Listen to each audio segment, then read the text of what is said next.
Okay, we're going to do a little detail on this eyelet here. This eyelet is, as any of you know, this latch comes around and goes in here. My paintings progress so slow, and when I get into painting them, I don't break this stuff down for you. So for those of you that are interested, I'm just going to show you real quick on like how we would do this. Like in this case, there's a reflection here. I'm going to make that a little more blue.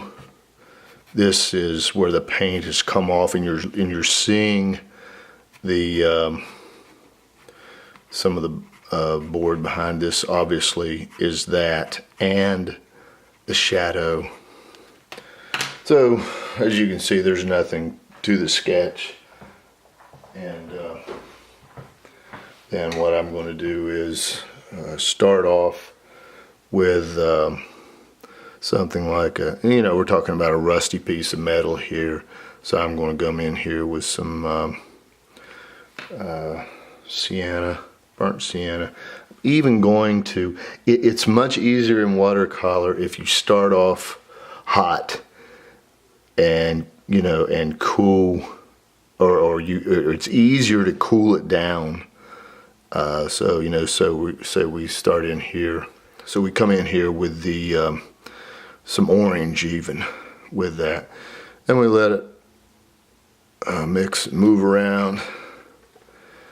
I even put some blue in there. We're not going to do that, but there's some right there where the paint. That's not necessary, as you see. That's pretty obvious. And then under it, it's just a dark. And again, we're going to leave a little reflected, see a little reflection right there, and we're going to make it blue. Then we're going to come up into it. It's rusty. It's been rusting out. It's been out in the weather for years, and it's just, gritty, pitted, rusty stuff, And this is the latch. This is where the latch screws into the wood, and we can just keep coming back and darken it, or however we need to do that. As you can see, some of the intensity of that rust has come down. I'll just go in here with some orange it up a little, maybe even hit some cad red. But anyhow, that is pretty much what you see right here. I mean, I probably lifted some of it off as need be, when it comes to the lightness or the darkness of it. And then in here, you're just looking at a light brown shadow. I'm just doing a wash in here like that, like so. Same up here. Now this is what makes that. Sometimes you're like, why is that orange not pop? Well, this makes it pop. It's colors against certain colors that make this whole thing pop. See how see how it's not just flat. Don't make your washes just flat. In here, like in a case like this, we're showing some texture, so what I'll do is when that just pop, see, this shows some imperfections in the wood, is what I'm getting at. Maybe even some dry brushing, but as it's wet, you see, you can still drop a little bit. It shows a little dimple in the wood. I hope this makes sense to you.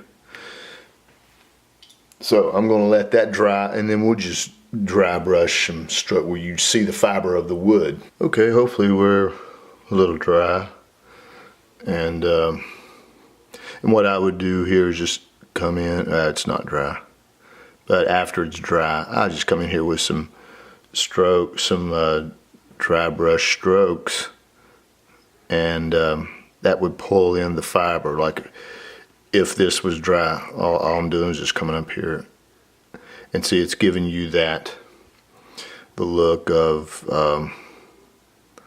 the wood grain darken that up a bit and that'll make that orange pop a little. And then so you go in here and see how there's pits. You know, you put in a pit or two. You know, it's been out in the elements for a long time. Now, like I say, there's a little reflected light on here.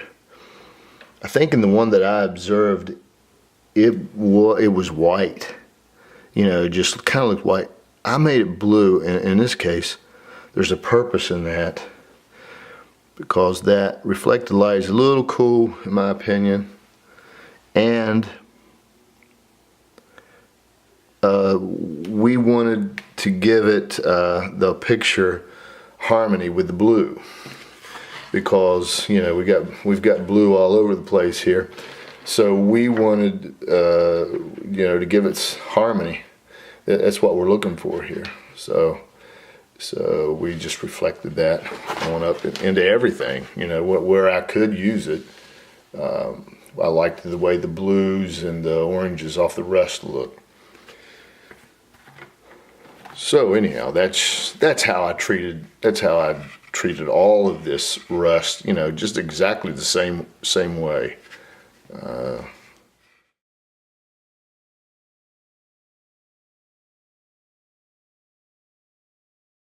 And the bird, essentially the bird is, this is an Indigo Bunting in this case, but it's shape-wise, it's basically like this.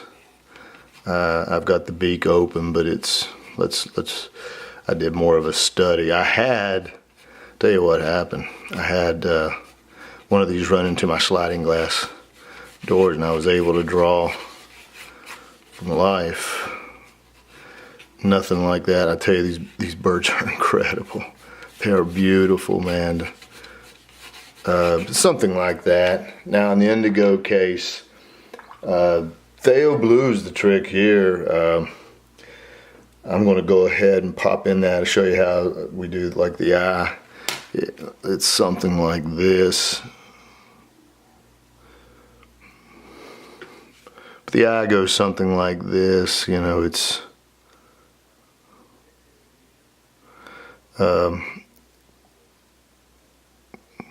kind of concave as it comes out. There'll be a complete, hope I don't destroy this, completely white, not completely. There's a white highlight there. Again, that sky that we talked about earlier is going to be reflected up here, and again, give you some harmony with the bird. The bird's eye really is a brown, and this gets real technical. I mean, you really can't see it, but I like to put it in there. There's a brown in there. Then the blue of the sky.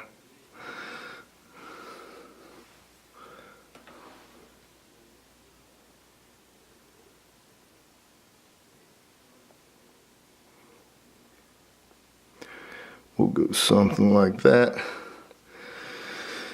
I may have to pull that out. It may have run together. Really can't see. Something like that. I'll get the rest of it. Now on the Indigo Bunting, and this, you know, this comes into your how much research you want to do. Again, I had a specimen to look at. You cannot beat that. Photographs cannot capture what these things look like. I mean, they don't do them justice. They'll look dead in comparison. Nothing wrong with using the photographs, I don't think, in my opinion. The only problem is, you know, and you hear this all the time, but it's the Lord's honest truth. Working from life. You can work from life and know what this thing's going to look like. You know, you get a collar. You know, you might do like what I've done. I've painted enough of them through the years. That beak actually comes into it like that. To know what these things, what the color looks like, you know. Comes up under it like that. And that, you know, that's like a wash you'd lay in. I go ahead and drag it. What it is, the head of the male is a lot stronger in color, deeper in blue. This ain't great, but, and then I'd come back in after it's dry. I mean, it's not dry, but what I do is come back in with, this is like cobalt, hit it with the cobalt in areas where there's dark, where it's darker than others. It's not drying fast enough, but, and you know, get that beak, goes something like that. So maybe a little bit too big. Yeah, that's awful. I'll fix you. The beak has a silvery quality to it.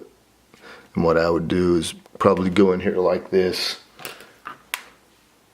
Take a brush that I've used, that I've beat up before, and kind of pull it back off of that beak. You see? Once that dries, you know, whatever my background would be back here, I would just, you know, darken that in. I'll show you in a minute if this thing ever dries. Let's let it dry. Let me come back. How I'd fix that beak is just whatever my background color was, I would just go in around it.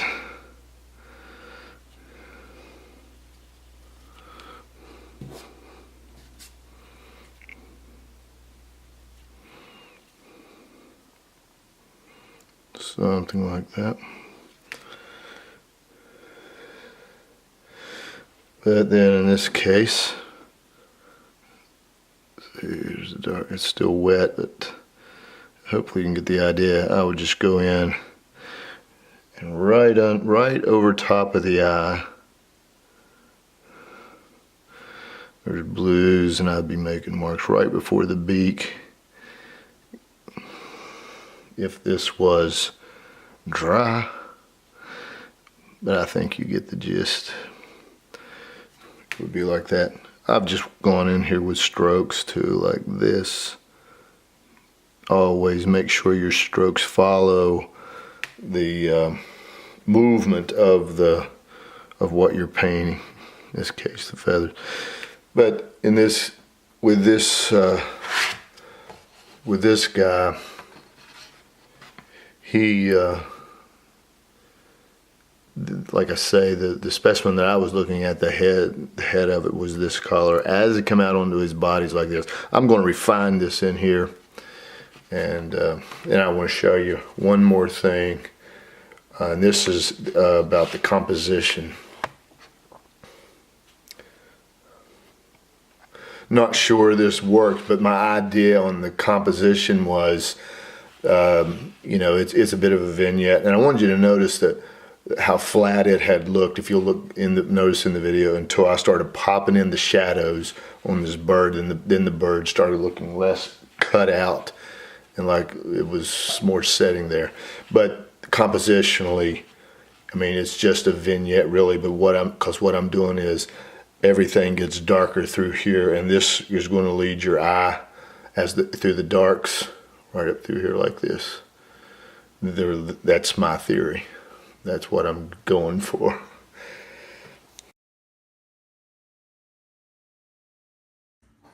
As you can see, I'm no stranger to painting feathers.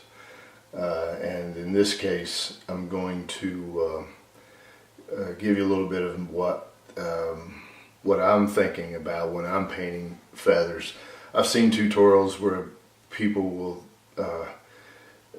give you this formula on how to paint feathers, and actually what you're doing when you're painting feathers is you're getting, those feathers are reflecting the environment around them, like most things.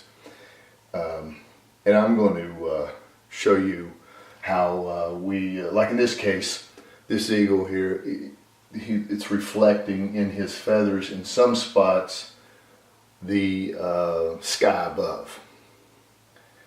And in doing so, you can see where I laid in this wash of like a purplish blue. Well, I'm going to show you, I've done one side of a feather, and I'm going to show you how, in doing the other side, how we achieve an effect similar to how people will use an airbrush to get that sheen on there. Okay, this is the example. See how we have the blue sheen and then it goes into the dark. We have that graded wash going down, how the blue and the black melt together. It's almost as if this has been painted black and you airbrushed over this the blue or the sheen. I'm going to show you how to get that effect. We're going to wash this down. This is just clean water, getting it prepared, getting the paper prepared for the wash. Now I've got a thin mixture of cobalt, just a little bit of a purple, just a touch. This can vary depending on, again, depending on what's reflected into it. That's what you have to consider. In some cases there may be something else that's going. I'm leaving some space for this vein that I'm going to put in here. I think that's what they're called on these feathers.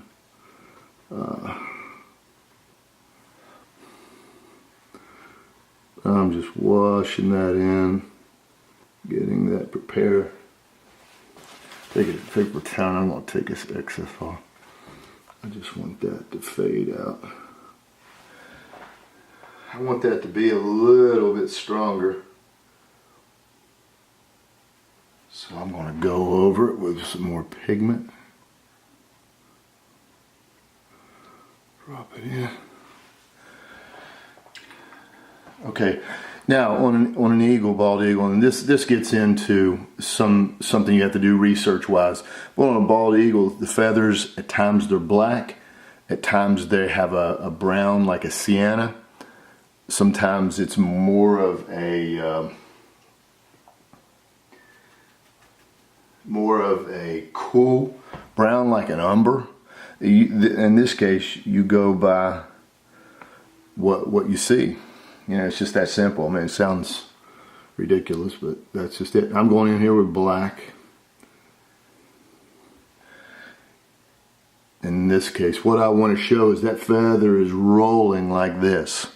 So in other words, this area in here is going to be a little darker and coming down here. And we're just letting that melt in. It's still wet, obviously. Now, I'm rinsing out and I go back in with a thinner wash of black.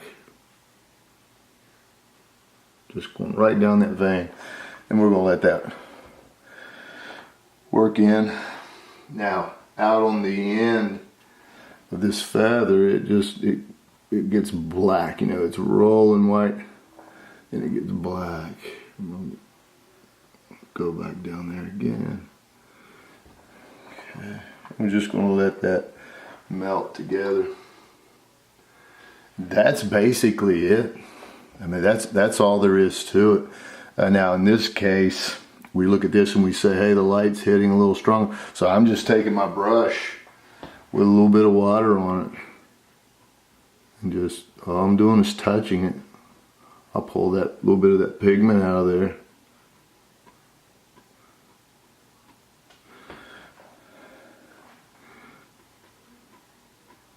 Now that blue will dry a little lighter. You know how watercolor is. It dries a little lighter, and then I'll fix that vein. But that is just that. That's how we get that effect. And maybe just a tad blue. I'll pull some of that out. But see, this top of the feather is lighter, so it's catching more of the light. As this feather rolls down, it's catching less of the light. It'd make more sense when the whole bird is done, and I'll show you. I know this has nothing to do with the bunting, with the indigo bunting. I mean, it does, but it doesn't. But I'm showing you how how we achieve the effect of feathers. And again, they are reflecting their environment around them. I have quite a ways to go on this bird, but as you can see, it's a lot of work. It's a lot of feather stuff, and I'm just really at the stage of blocking it all in. And once I get it in, then I'm going to make everything fit the way it should fit. But anyhow, just to give you an idea, a little bit more information on feathers.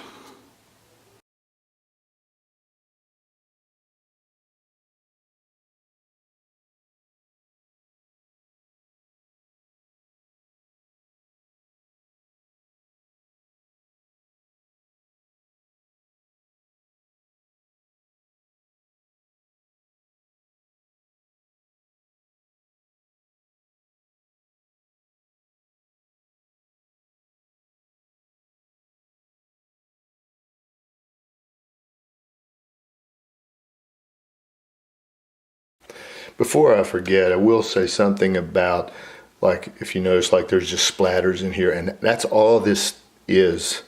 But what I was mindful of was, as always, the temperature.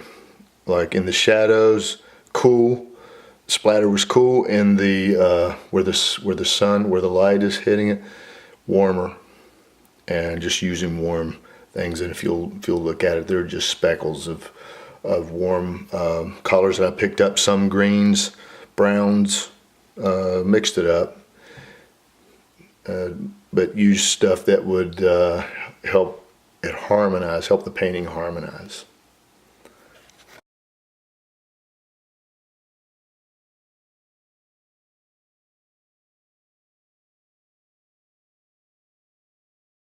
Just a few tricks on how we're going to finish modeling the bird. I've gone back over some of the highlights with this gouache, titanium white. I've just gone over these flecks of small places where we want to lighten the bird. That has to be dry. And then once it's dried, you just come in with a very thin wash. Make sure that you have none of the gouache in your mix, because you don't want it to be opaque, and you don't want to scrub this. You just want to. This is a glaze, kind of like our other videos on glazing. We're just using watercolor in this instance, and we're not trying to lift off the white. We're just glazing it. In other words, we're just staining it. Some of that's probably not dry and it's going to mix with it, but it's okay. It'll still give the effect that we want. And I'll probably go back over this as need be. And then take a darker wash, and with that just add a little bit of, say, like ultramarine, and like just a tinge of black. And this is very, very, very thin. And what we're doing is we're modeling that shoulder, because the bird is coming around like this. You see, this is casting the shadow under the bird, under the wing. So as the light's coming down, then it's casting this shadow. And this is just a very light. And you're like, well, what if that's not dark enough? Well, then as it dries, you go back over it. I'll be going back over this a few times, maybe hit some under here, under the beak. So there'll be more of that, and that's how I approach this sort of thing.